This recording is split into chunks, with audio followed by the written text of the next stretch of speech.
BNP যা বলে BNP তা করে। আমরা নির্বাচনের আগে বলেছিলাম যে বিএনপি রাষ্ট্র পরিচালনার দায়িত্ব পেলে জনাব তারেক রহমান প্রধানমন্ত্রী হলে আপনাদের এই ফ্যামিলি কার্ড আমি নিজে দাঁড়িয়ে আপনাদের কাছে আমি পৌঁছে দিব। আমি সেই অঙ্গীকারগুলো আজকে আংশিকভাবে পালন করতে পেরে আমি নিজেকে ধন্য মনে করছি এবং রব্বুল আলামিনের কাছে শুকরিয়া আদায় করছি। প্রিয় ভাই ও বোনেরা, আপনারা আমার নির্বাচনে যারা উপস্থিত আছেন, এর বাইরেও শত শত হাজার মহিলা বোনেরা আমার নির্বাচনে আপনারা কাজ করেছেন। আমি যতটুকু সম্ভব ঢাকা সিটি কর্পোরেশনের প্রশাসক হিসাবে আপনাদের যে কোনো বিষয়ে যে কোনো সমস্যা আমি আপনাদের পাশে থাকব। প্রিয় ভাইয়েরা, এখানে আমার দলীয় অনেক সহকর্মীরা আছেন। যেহেতু একটা অফিসিয়াল প্রোগ্রাম, সেই কারণে আমরা এটাকে মেনটেন করেছি যাতে করে আমাদের বোনদের এই ফ্যামিলি কার্ডগুলো উদ্বোধন করতে কোনো কষ্ট বা বেগ পেতে না হয়। শুধু অল্প সংখ্যক নেতৃবৃন্দকে আমরা এখানে আমন্ত্রণ জানিয়েছি। আপনাদের উচিত হবে, দীর্ঘদিন কষ্ট করেছেন, এখন দেশ গড়ার সময় জনাব তারেক রহমানকে আপনারা অনুসরণ করে যার যার অঞ্চলে সামাজিক কাজ, পরিষ্কার পরিচ্ছন্ন নর্দমা থেকে শুরু করে এটা আপনারা বিএনপির কর্মী হিসাবে সেই কাজগুলো আপনারা শুরু করে দিবেন।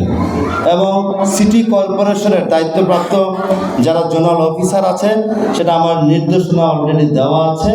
আপনারা যোগাযোগ করলে সকল প্রকার সহযোগিতা আপনারা পেয়ে যাবেন।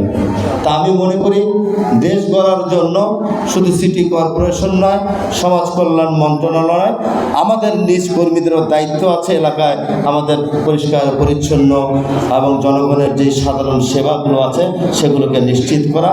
আমি আশা করি আমার সহকর্মীরা অনেকে এই কাজ অলরেডি শুরু করে দিয়েছে এবং অনেকে আমার কাছে ইচ্ছা পোষণ করেছে আমরা এই কাজগুলো করতে চাই।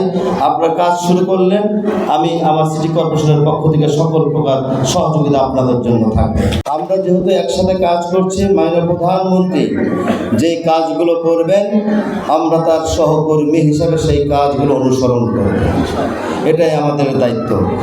জনগণকে আমরা কথা দিয়েছিলাম বিএনপি রাষ্ট্র পরিচালনার দায়িত্ব পেলে আমরা জনগণের সকল সমস্যাগুলো আমরা পর্যায়ক্রমে সমাধান করব। এটাই হলো আমাদের মূল অঙ্গীকার, এটাই হলো আমাদের আগামী দিনে বাস্তবায়ন করার একটা মূল কাজ।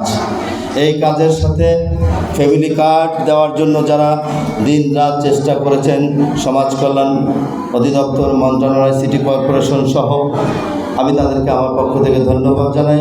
এবং ঢাকা 15 আসনের বিভিন্ন বস্তিতে গিয়ে যারা তথ্য সংগ্রহ করেছেন, আমি সেই সমস্ত ভাই বোনদেরকে আমি আমার পক্ষ থেকে শুভেচ্ছা জানাই, ধন্যবাদ জানাই, অভিনন্দন জানাই। আগামী দিনে এটা চলমান থাকবে।